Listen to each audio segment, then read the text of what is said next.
Now listen to this. This is mind-boggling. This is just too much. This hadith is too much. As in, it's so powerful. If you were to reflect on it, you should, maybe faint.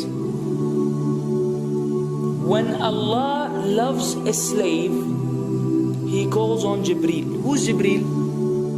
You know who Jibreel is? The greatest of the malaika, as far as Ahl Sunnah wal Jama'ah. The one whom when the Prophet ﷺ saw, he fainted alayhi salatu wasalam, because of his wings had covered the horizon. Jibreel, the angel who's responsible for the most virtuous thing, which is conveying the revelation from Allah to the messengers of Allah. Jibreel, and what do you know about Jibreel?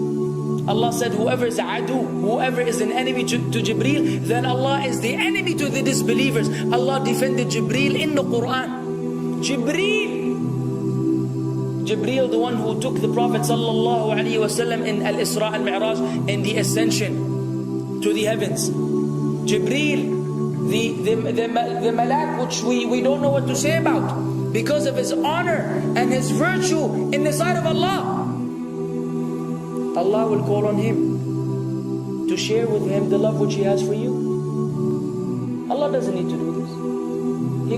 He could not do this, but Allah likes to do this, so He does it. He says, I love Fulan. Now I want you to think that Fulan is you.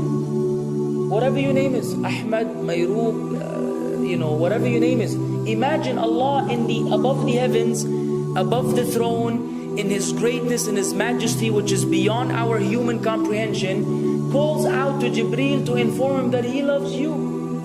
And then only that, فَأَحِبَّهُ, then He commands Jibreel to love you also. So Jibreel now loves you. Allah and Jibreel love you. But it doesn't end there. Jibreel then will call upon the inhabitants of the sama. Who are they? All the malaika. How many? We can't even count.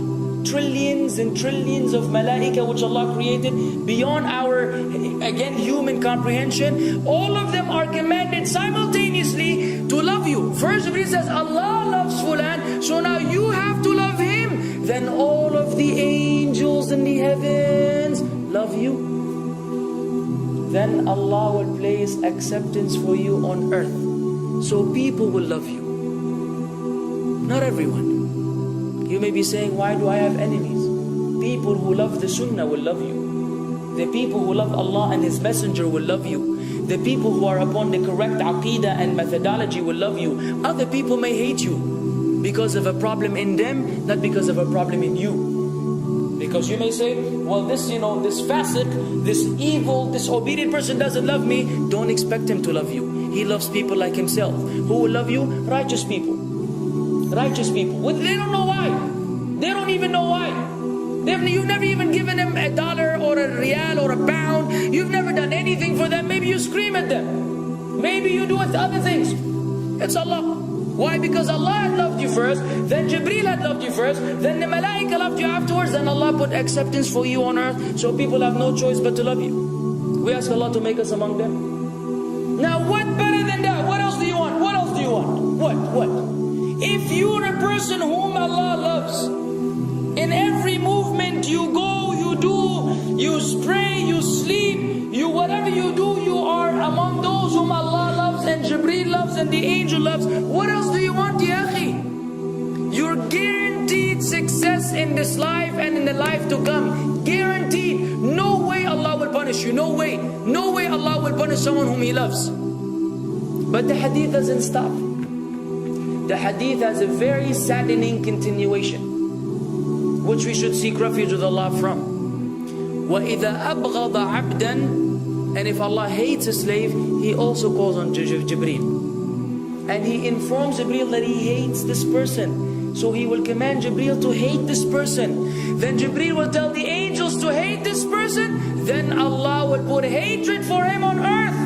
La ilaha illallah. Imagine you walking upon the planet, the face of the earth which Allah created, while Allah hates you, and the angels hate you, and Jibreel hates you, and the righteous people hate you.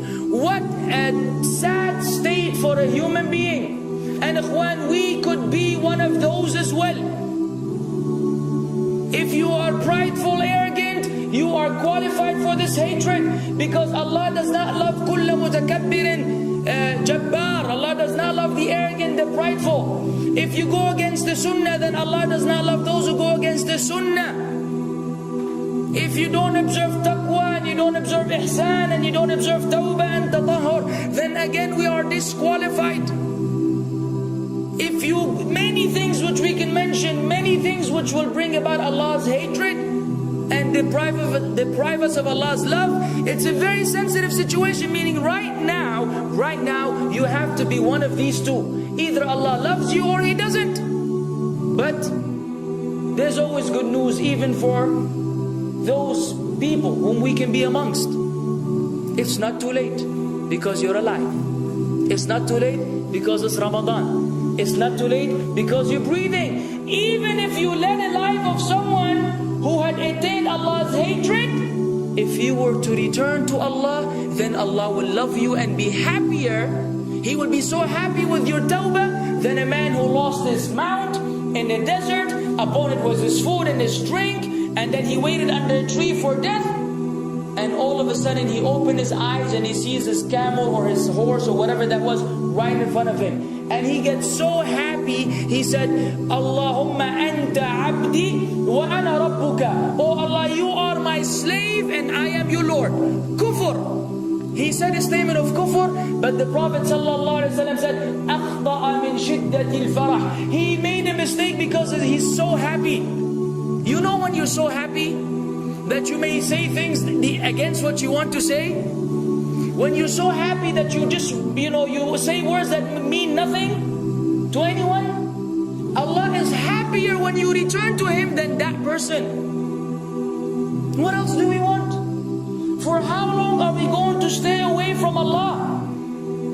For how long are we going to lead the life of the heedless? For how long are we going to go against the sunnah? What are you waiting for? Death? Death. حتى إذا جاء أحدهم الموت قال رب ارجعون لعلي أعمل صالحا فيما تركت كلا. Until when death comes to one of them, you say, oh Allah, allow me to return so that I may do good in that which I left behind. And it will be said to him, no, it's only a word. إنها كلمة هو قائلها. It's nothing but a wish and a word he will have. It will not be fulfilled. Let us not wait for death, ya akhwan. If each one of us here, by Allah, if each one of us here acted upon the sunnah, lived according to the sunnah, and invited people to the sunnah, and enjoyed what is good, and forbade what is evil, wallah, we will make a major change in the city in which we live. And if Muslims hearing this all over the world had that same attitude, then we will change the condition of the whole ummah. So no enemy can come and play games with us. We will squash them, all of them. Because Allah will defend. إِن تَنْصُرُ اللَّهِ يَنْصُرْكُمْ وَيُثَبِّتْ أَقْدَامَكُمْ. If you aid Allah's deen, Allah will aid you and will keep your feet firm. But we don't even live according to the sunnah, let alone be given victory over the enemies. So we're being humiliated in everywhere we go in the world. So let us make that change. Now that Ramadan is here, now that you've been given this sudden inclination towards good, if we don't succeed, if we don't take advantage of this month, wallahi, we are losers. If Ramadan ends and you are the same way you were before Ramadan began, then one of us is a loser. If we don't return to Allah after Ramadan, then we are losers as well. So tonight, bi'idhnillah, always on our mind, attaining Allah's love, acquiring Allah's love, fetching for the sunnah, and acting upon it whenever we're able to do so.